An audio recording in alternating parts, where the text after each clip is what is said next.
Hey y'all, it's almost 6 o'clock, 5:59. Getting everything set up and ready. Let me do my usual sound check. Make sure all is good with the world. Let's see here. Hope everyone's having a good day. Okay, so let me see here. Check the sound. I check it on my phone. Everyone's having a good day. Yes, I just heard myself. So the sound is good. I can turn off my phone and put it on vibrate because this always happens. I'll be live and then I get a phone call and all that good stuff. When you're live, can't control what happens in life. Things happen all the time. So welcome, welcome, welcome. We will get started shortly. It's just 6 o'clock on the dot. If you haven't done so already, go to my website at www.kathymichelle.com and download that free side hustle if you haven't done it already. If you're still trying to figure out what you want to do, those kind of things, go to my website and download that free guide to get your mind clear about what you want to do. So it's 6 o'clock and we're going to get started.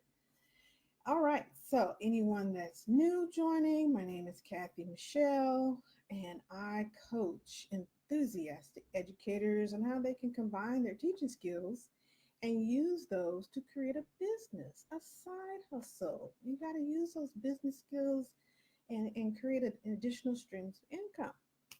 So that's what I do. But you don't have to be an educator in order to listen to the live. I just focus on educator. I've been an educator for the last 26 years. So I focus on educators, but you don't have to be one to get the information. It's good for all. So if you're joining in, please say hello.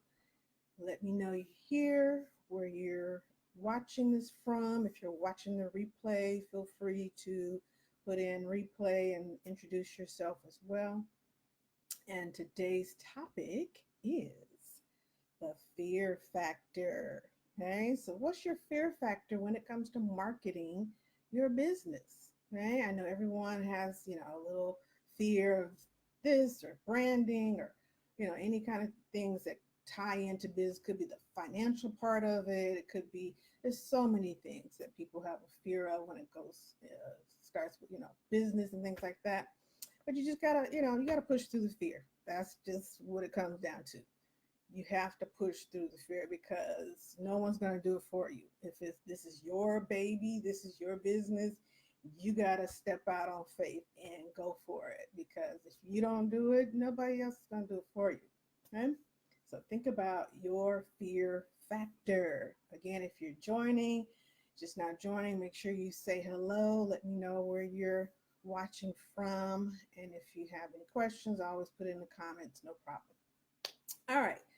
And remember, I'm an educator, so I'm always going to tell you to get some paper, some pencils, something out to take notes so that you can keep track of everything that I'm saying, and maybe go back and review things like that that you may have thought about later. You want to go back and change it, kind of thing. So it's nice to have some little notes as we go along.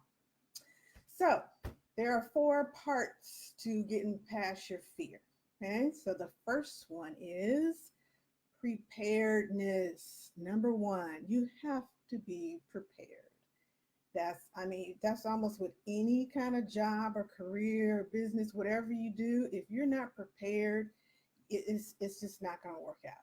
So, like, for example, for this Facebook Live, or anytime I do a Facebook Live, I write out everything that I want to convey to my audience. So whether it's paper and pencil or I type it out, usually I do a little bit of both. I might do like quick jot, outline on paper and pencil, and then later I'll go back in and do the details and just type it up. So it's not like a script, like I'm not like, holding the paper, reading. No one wants to see that. You just holding, that's not what people want to see. but it's just more of a more detailed outline that I can refer to in case I forget. Oh yeah, I want to tell them this. I want to make sure I say that. So be prepared. So that's number one. Number two, branding. You got to have some kind of branding to let people know who you are. Okay, so even if you don't have a website yet, or even if you don't have, complete idea of what you want to have for your business, get an idea of how you want to present yourself to people. That's your brand, especially if it's just you. You're selling yourself. So you got to put your best foot forward if you're selling yourself. So think about your branding. Number three, you got to have some confidence. It's just one of those things where you got to be like, you know what? So what if, my eyebrows don't look perfect, or I don't have the perfect, slogan, or tagline. All that stuff doesn't matter if you're confident in what you're saying, and it shouldn't be a part of your presentation. You got to be confident. Number four, you got to have some kind of presence, okay? So that's something that you kind of, as you go along, you might kind of grow that, but you got to have some kind of presence. So we'll go into each one a little more detail. I just want to give you an overview of the four that I'm going over. So number one, preparedness. Number two, branding. Number three, confidence. And number four, some kind of presence. Doesn't have to be quite in that order, but definitely preparedness would be first, but doesn't have to be quite in that order. So preparedness. So let's say you sell a product, okay? So for example, I used to sell paparazzi jewelry. I still kind of sell it here and there. As a matter of fact, I'm doing a vendor event this Sunday, a bridal show. So in order to get prepared for that, and this is, I've done a couple of bridal shows before, like I created some materials to pass out, to potential brides so they can get some information on my website, what kind of jewelry might look nicely for a wedding, stuff like that. So you can't just, show up for a vendor event and not have some kind of literature or pamphlet or business cards. Like I still have a ton of business cards. Like I said, I don't really do it anymore. It just kind of like, if people kind of like, really, people kind of beg, oh, can you please? And for whatever reason, this vendor kept calling me. They kept emailing me, hey, we need a jury person. I'm like, okay, okay, I'll do it. This is probably going to be my last jury vendor event. But, it's just one of those things when you set the tone and show that you're prepared, and, they like your display, all that kind of stuff, then vendor events, become a little more regular because the word gets out, oh yeah, she's on time, she's this, she's that. So that all comes with that preparedness, okay? It goes a long way if you can show that you can, on a dime, okay, yeah, I can come on Saturday and do this kind of thing because you've planned it out. You've gotten yourself prepared for whatever it is that you're doing. So it doesn't matter if you have a product or a service, you got to be prepared. If you're doing like a speaking event, you got to have some kind of visual for people as you're speaking, because people don't necessarily want to just look straight at you the whole time. Sometimes that can get a little bit uncomfortable. So I like to have a PowerPoint when I'm doing a speaking event in front of, could be one person, could be 50 people. I like to have a PowerPoint because it gives people something that they can focus on other than you, especially if you're giving a lot of information that people might want to take notes. And if you're just talking, they'll ask you, oh, can you repeat what you just said? I've been to several speaking kind of events, and the lady, she was saying a lot of great things, but she didn't have any visuals. So people were constantly asking, raising her, can you repeat what you just said? Well, did you, it was like question after question because, she didn't have any kind of visual or handout or workbook, something like that. So when you're speaking in front of a group, like I said, whether it's 1 or 50, you need some kind of visual, even if it's just a flip chart, the big post-its or something that's going to help people to follow along with what you're doing. Sometimes I'll give them a printout of the PowerPoint and they can jot down notes as we go along with each slide. So those kind of things, if you're doing speaking events, expect the unexpected because I have, like I said, I've done a lot of events here and there, and sometimes it'll be 2 people that show up, even though they are, 20 people RSVP. You can't count on people to follow through with what they say they're going to do. That just comes down to it. So you could be people that paid their money, but something happened and they couldn't come. Or especially with free events, it's free. So they don't call and say, hey, yeah, I changed my mind, I'm not coming, because it's a free event. So just be prepared that if no one comes to one of your events for whatever reason, then you just, hey, you just brush it off your shoulder as a lesson learned, or hey, I'll do this differently next time, or I'll market differently this next time, or try a different thing. But don't let that be a roadblock for you. So it just, becomes like one time I did an event and there were other vendors there, but only like maybe 4 people actually came to the vendor event. I mean, it was pumped up like, oh, 100 something, we're expecting 100 something people come, and only 4 people showed up. So basically, the vendors became the guests for the speaker that they had that day, because there was a speaker that was hired to present to all these people. And so they were like, well, can you guys just come up and be the audience? And we're like, sure, no problem. I think I sold like 1 or 2 things that day. But, it's just part of the learning experience when you do that. But always be prepared, have some backup in case technology doesn't work.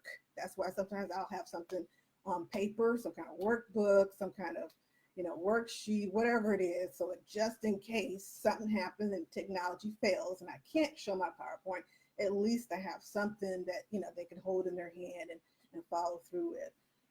Always have a backup when it comes to maybe transportation, especially if you're going somewhere a little bit further, Uber and stuff. That's always great. But just do that car check the night before, things like that. Check your tires, your oil, your gas. Just all of this comes into play when you want to be prepared, because a lot of times it's your first impression on whoever or wherever you're going. And if you show up late, oh, my car, well, you should have got that car checked out before you got ready for this event. So, I'm one of those people that will probably show up 30 to 40 minutes early for anything. It could be church, it could be a birthday party, it could be Christmas breakfast. Everybody in my family know I'm going to be the one that shows up early, because it's that old thing. If you're on time, you're late. If you're early, you're on time. So I just had that mentality like, hey, I'm going to make sure I'm there on time no matter what. So it could be personal, it could be business, but definitely with business, you want to get wherever it is you're going 30 minutes, even more if you're going far away, early, so you can be prepared. Okay. So that's prepared. Branding, again, people pay attention to certain kinds of branding.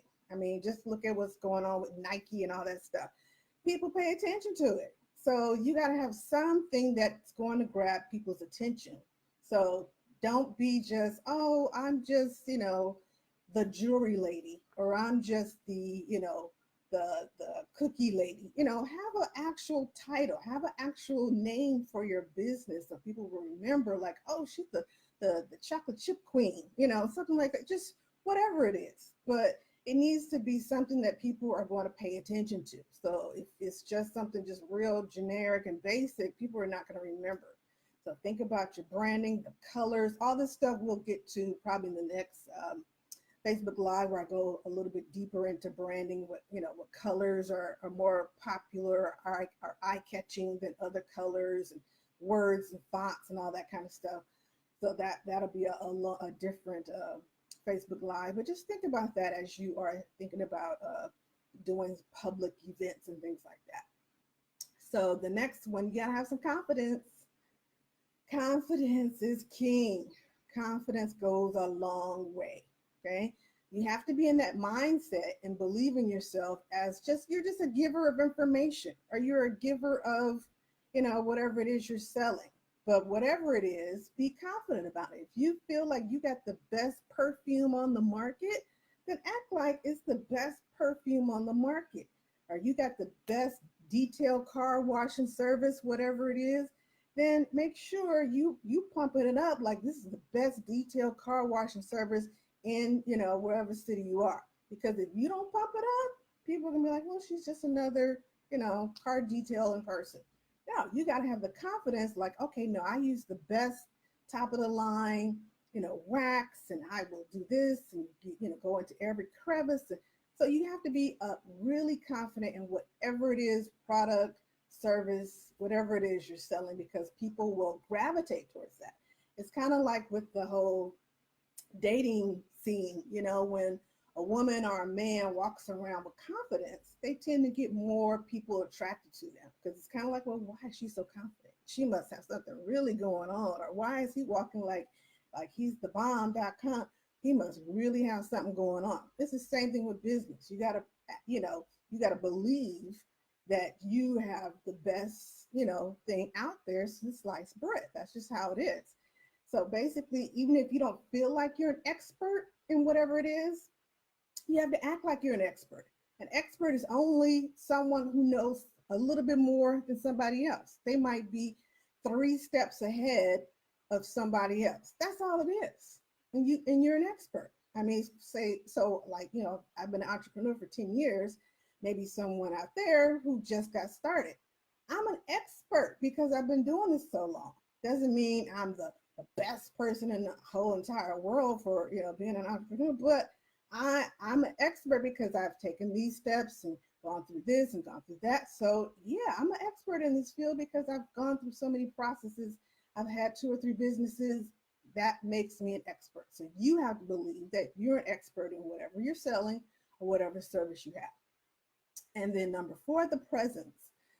You have to have an audience that's interested in what it is you're selling. So if you have, let's say, 20 people in the room and only 5 people are interested in what you're selling, what's the point of having 20 people in there? Right? I would rather have 5 people in the room who are actually interested in what I'm selling versus 20 people just filling seats. So you have to have some kind of presence, some some kind of proximity to reach your target audience. Because if they're just there to get a free prize, or they're just family or friends who are just they're being supportive, which is great, but most of the time family and friends are not buying whatever you're selling. You're looking for people outside of your circle of friends and family. Those are your people. Those are your potential customers. I mean, it's great, family wants to show support. Cool. But have your family and friends say, hey, go tell your, other friends, and have your friends tell that, so your circle gets bigger and bigger and bigger. Okay. So the scary stuff, when you want to market all this confidence, all this preparedness, all this branding and everything, you have to think about areas that you might not be comfortable with, like a Facebook Live. So up until a year ago, I had never done a Facebook Live. They weren't even all that popular back, I mean, just a year ago, you didn't see as many people doing Facebook Lives. So in the last, 2, 3 years, they suddenly, like, everybody's doing Facebook, whether they're selling something or not, they're just, might be just talking or what have you. So Facebook Lives are really big, and the Facebook company loves Facebook Live. So they like that more than ads. So, you might have a video and they'll run that on everybody's timeline. But if you just have a simple post, they might only show that to 20 or 25 of your friends. But for whatever reason, Facebook really likes video. So if you're selling a product or something, video is the way to go. It's super easy, whether you do it from your cell phone or from your laptop or iPad, whatever it is. I used to do it with my cell phone. I stopped only because you just never know when you're going to get a text or a phone call, or, just things, for whatever reason, things might, somebody get those pop-up news stream. So to me, it was just too much stuff going on with my phone. So I stopped using my phone and started using a laptop. So that's what I'm using right now, a laptop. This is on a Apple laptop. Now, I don't know how it goes with other laptops, but you can only go live on the Chrome You have to do the Chrome instead of Safari. So whenever I go live, I just do the Chrome icon, and then I can go live. But it won't let you do that on the regular Safari. But I prefer the laptop because it keeps everything steady. I don't have to worry about putting a stand on the phone or an iPad. It's just everything is very still. It's not shaky. Nothing's moving. You literally just click go live. It's not going to turn on immediately. You configure yourself, look at yourself. Do you have the right lighting? All that stuff. I have one, two, three lights on me right now. You want the light to come forward, okay, so that it kind of makes you glow a little bit. So, but it doesn't have to be fancy. This is just the regular room light that I had before, and I had picked up a couple of. Let me show you what this one looks like. This is one of those kind that you can clip on to your cell phone. So it's kind of like a portable, basically a portable light. You can clip it onto your cell phone. I just clip it onto my computer because I just like how it gives a little bit of a glow. So real cheap. I think it was $10 or what have you. But you don't have to create this whole, studio performance looking kind of scene to do a Facebook Live. So you click uh, Facebook Live, you put in whatever information that you want to put on the side to let people know what you're talking about. When you're ready, if you want to put a title or whatever, that's fine, or a website link, whatever it is, you just type it in. And then when you're ready, you click go live. It gives you, I think, 5 seconds before, boom, you're live. So something you can just play with. You don't have to go live to, your entire Facebook, but you might want to just go live to one of your friends or something just to test it out. So I would say test it out, see how you like it. Okay. So that's one way to promote whatever it is. A couple of things about Facebook.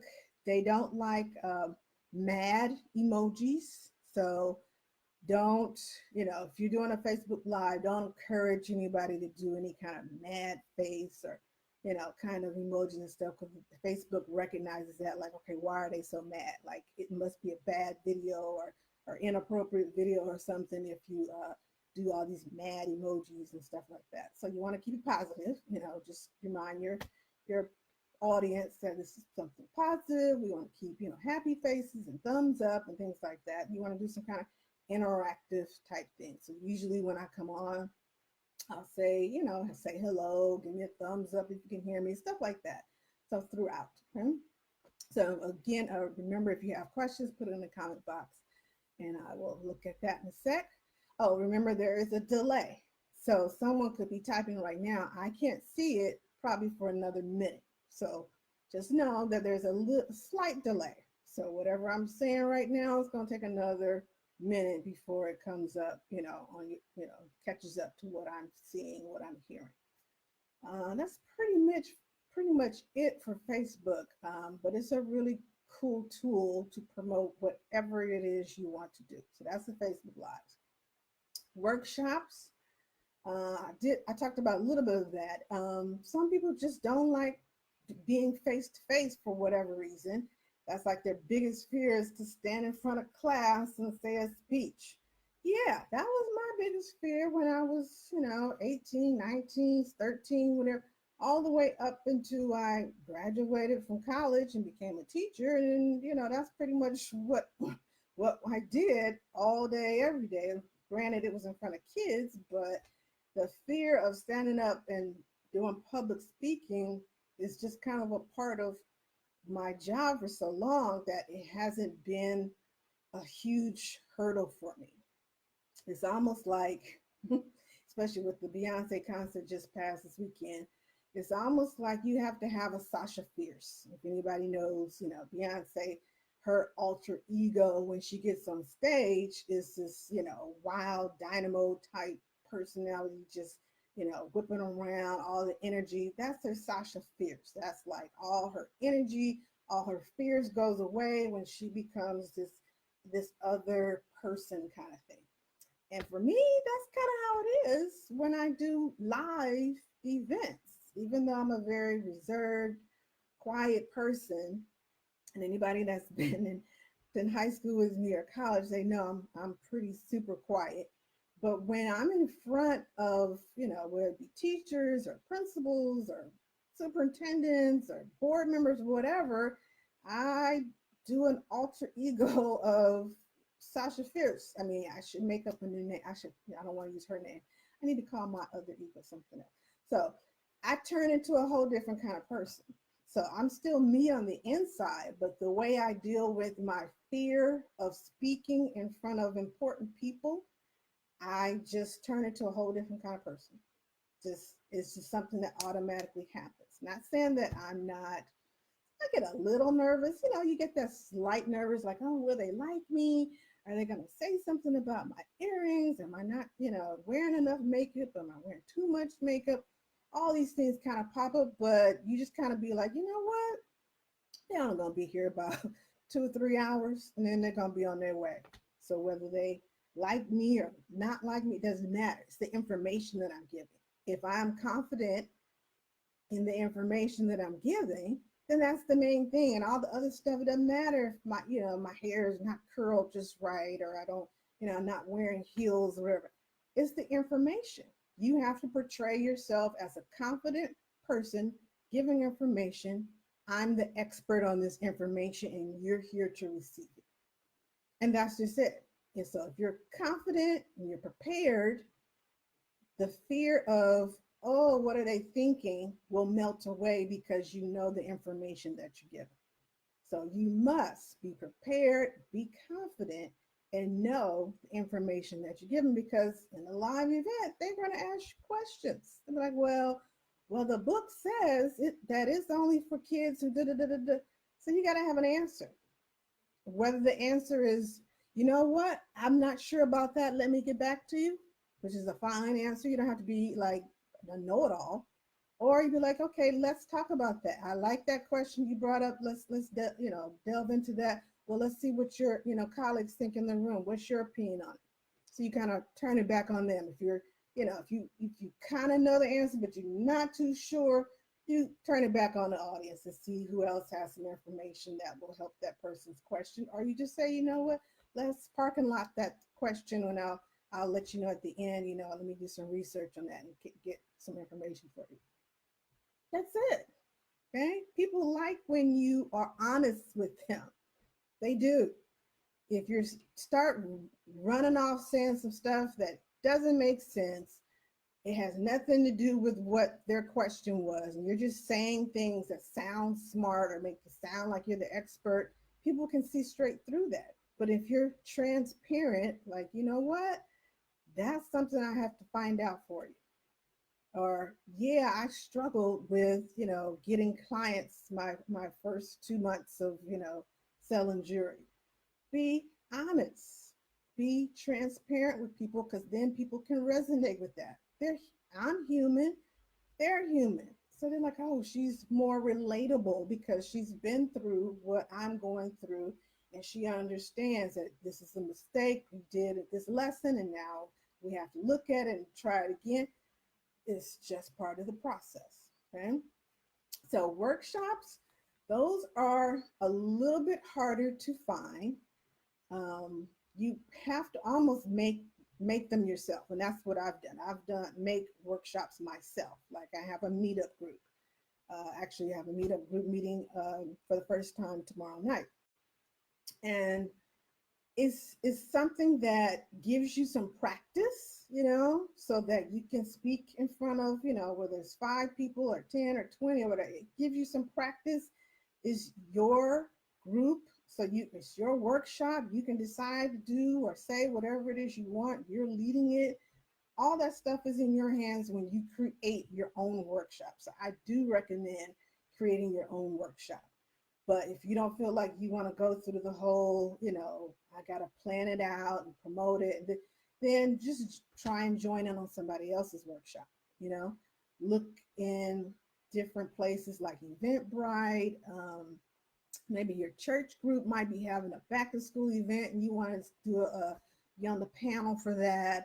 Or you might have a community outreach kind of thing in your neighborhood, and maybe they have some kind of career day or something like that, or job fair. So you might want to reach out to them because they already have the program set up. The workshop is already done, the logistics, the place, the food, all that kind of stuff is already taken care of, and you're just kind of jumping onto it. So that's another way to do it. But you have to kind of feel those out. So I would really do more word of mouth on those type of events if you're just kind of joining in.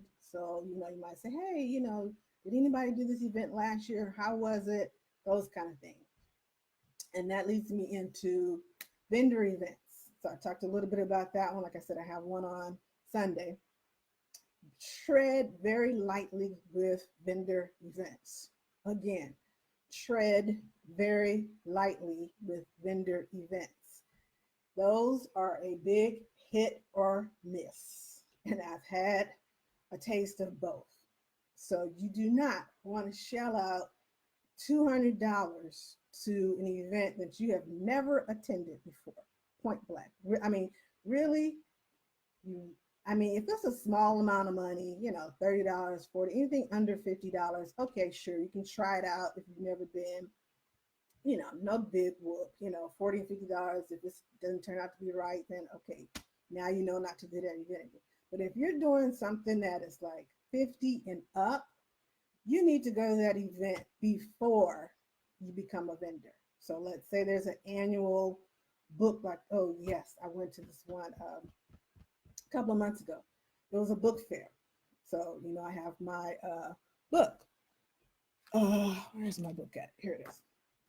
So I was like, okay, maybe I'll be a part of a book fair. And um, I've done one or two before, but I had never done this one. So I'm like, should I go ahead and I think it was like $150 or something for the vendor fee. I was like, should I go ahead and try this, doing this book fair, or should I go this year, see how it is before I do it? I'm so glad I decided to go as just a customer, it's free. So I decided to go and just, be there and see how everything's set up and how many book vendors are there, what other kind of booths do they have, what's the foot traffic, all those kind of things. Because it was a lot of people there. They had a lot of foot traffic, but the way they had the booth set up, it was ridiculous. It was like no space for anybody to walk through and actually come to your table to see the book you were selling. I was literally like squeezing by just to get down the aisle to see the people who were, selling the books, the authors. So I was like, ooh, I would have been real mad if I had paid $150 and there was no walk space in between the aisles for people to even get to me. So little things like that it's like, I literally, there were, let's say, 6 rows. I only went down the first 3 rows. I stopped there because it was just too much trouble to walk down the last 3 rows. I was just like, forget it. So now I know if I was a vendor there, I would have probably missed out on a whole lot of people seeing my book because the spacing was all off. So that's just something to think about. Another time I went, it was the lady who was doing a vendor bazaar church event kind of thing. Never met the lady before, never been to this neighborhood. I think it was somewhere like, can't remember, like East LA, somewhere kind of area. So I was like, oh, I don't know, it might be a little shady, don't know. But I was like, well, the vendor fee was kind of cheap. I think it was only like $30. I was like, well, okay, $30, no big whoop. I'll just go. No one came. When I say no one came, no one came. It had rained all the night before, like really one of those real hard rains. The the vendor booths were at the back of the church, and it's like the only way to even know that there was a vendor event going on was if someone lived on that street, because the church was like almost in the middle of a community. It was just like no one came. So I had set up all my stuff and paid my fee, and it was probably like 6 other vendors there. They had set up their stuff all elaborate and no one came. So it's a hit or miss. Another event, another church event in the parking lot of Regency West over here. Those of you in LA, you know the area. Booming. I think I paid like a $75 vendor fee. I doubled my money. It was booming.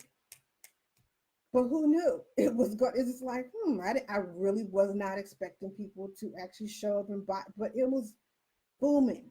It was probably about 20 vendors.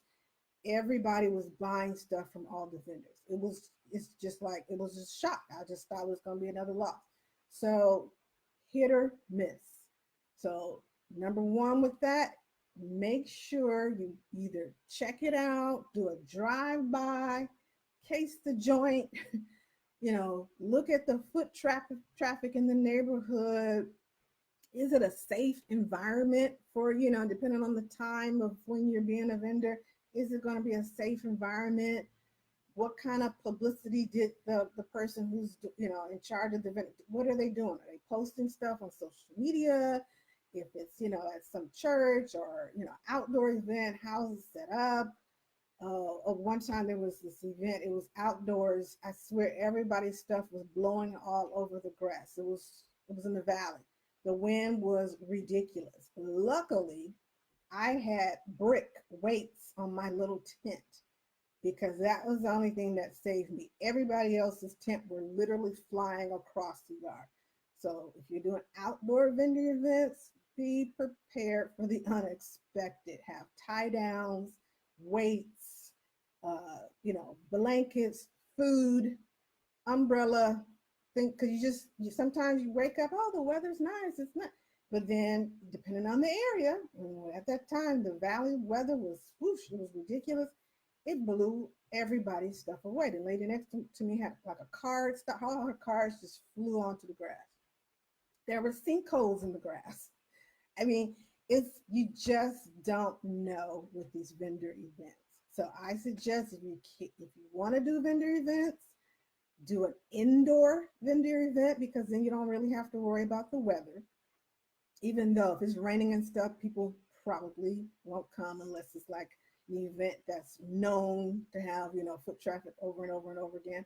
But try and do indoor vendor events. Try and go to the event as a guest before you actually pay for a vendor event. Uh, Hopefully, if it's a good vendor, they'll only ask you for 50% of your fee, and then you pay the rest when you get there. Because just in case, you don't know folks out there that could be shady. They take your money and run. It hasn't happened to me yet, but I have heard of horror stories of some people giving their money to a vendor and they took the money and run. So do your research on the person who's you're giving your money to or the company that you're giving your money to. So all those things. They also a lot of time at the vendor events, they ask for a raffle prize, or a few of them. I was going to be a vendor there, and I read all that fine print. Sometimes in the contract, sometimes they do contracts, sometimes they don't. It was like you had to give 20% of your sales. I was like, hold up, no, no, no, no, no, because you don't have any kind of guarantee of how many sales you're going to get. So I'm like, no, I'm not willing to give up 20% of my sales. No. And they were asking for 20% and a vendor fee and a raffle prize. So I was like, oh no, no, no, no. I don't mind doing a raffle prize. No biggie. You do, whatever it is you're selling or a service or something you offer, some kind of free gift or percentage off of your service, something like that. But if it's a vendor fee, it should be just a straight vendor fee. It should not be taking any extra percent off of whatever you sell. That I'm not cool with. So it's up to you, but I would not be a vendor at any event where I have to give a percentage of my sales to whoever's doing the vendor and a vendor fee. No, because you can't, it's no way to figure out, how much money you're going to lose out on. Make sure you ask about the setup, whether it includes a table, a chair, tent. Sometimes they do. People do provide tents. If it's a big event, they like to take care of those kind of things. They'll have the white tents and the white tables and the chairs, and you don't have to worry about it. But more than likely, most vendor events will ask you to bring your own, table, own chair. Sometimes that will kind of deter me. I'm like, ooh, I don't feel like lugging around a table and chair. So I might say, nah, skip that one. But it just kind of depends on the event for the most part. Most of them are rain or shine. So again, try and get an indoor vendor event and ask questions. Ask if, what is your approximate number of people that you expect to be at the event. So just be very wary of vendor events. Okay. Oh, and do a price versus profit.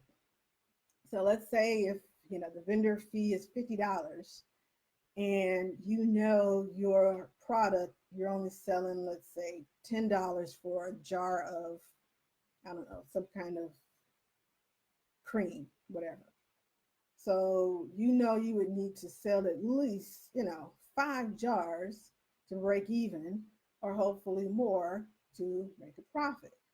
But what if the fee is $100 and you don't know what the foot traffic is going to be like? You might not make any profit at all. What if there are 5 other vendors there selling the same cream, or a version of it? So know what your competition is and ask the vendor, are there going to be other jewelry vendors? Are there going to be other, buttercream vendors? So that like, that might cut into your sales if you got 3 or 4 other people selling the same kind of stuff. So look at the market, see what works for you, see what vendor events work for you, what workshops might work for you. Create your own workshops. A lot of places are kind of cheap if you want to hold a workshop. Community centers are kind of cheap. Church buildings, if you're a member of something, they might not charge you too much. Libraries are kind of cheap, those kind of things. Like I said, Meetup is pretty good too. Although you do have to pay a monthly fee to be a meetup organizer. I believe it's $19 a month. So, but if that's if you want to have like an ongoing, let's say once a month, I'm going to have a meetup for my business. I'm going to have a meetup for whatever it is you want to do. So those are just some options for you to think about. I think I've gone over everything. Let me just check. Yeah. Facebook. And I forgot one more thing about Facebook. Another good place to find vendor events and workshops. Just go to Facebook, type in vendors, a whole bunch of stuff come up. I'm in like maybe 5 or 6 vendor groups. Workshop, just type it in. You get a whole bunch of groups that do workshops. So Facebook is a awesome connection on finding almost anything you want to find. There's a group for anything that you want or need. So that's another option to find ways to get over your fear. Step out on faith. Do your Facebook Live to sell whatever it is you want to sell. If you're that scared, get somebody to come and sit next to you and do it with you. So it'd be, you and your partner, who own the company, and you're both selling it. Don't be afraid to showcase your products, whether it's, you have a CD or whatever, play your CD. If you're selling makeup, then, do one of those beauty makeup tutorials and show your makeup that you're selling, or your cream, or whatever it is. So don't be afraid to show people what it is you're selling. You got to get over that, because if you don't show people what you're selling, then nobody's going to know what you're doing. Okay? So I hope I have helped you get over a little bit of your fear factor. If you need more help getting over your fear factor, maybe my next Facebook Live, maybe you want to join me. We can do a screen, picture and screen. Basically, that's another thing you can do. If you click on someone who's watching this right now, I could click on theirs, and then their picture will pop up in the corner, and they could be talking at the same time I'm talking. So if you want to try that with me, we can try it out to get you over your fears. So make sure you're prepared. You have some kind of branding. Confidence is king or queen, and be present. Okay, show the audience that you want to see your product. Show it to them. Talk about it in person, live, vendor events, workshops, speaking events, all of it. Get out there and just do it. Okay. All right. So thank you guys for joining me. See you next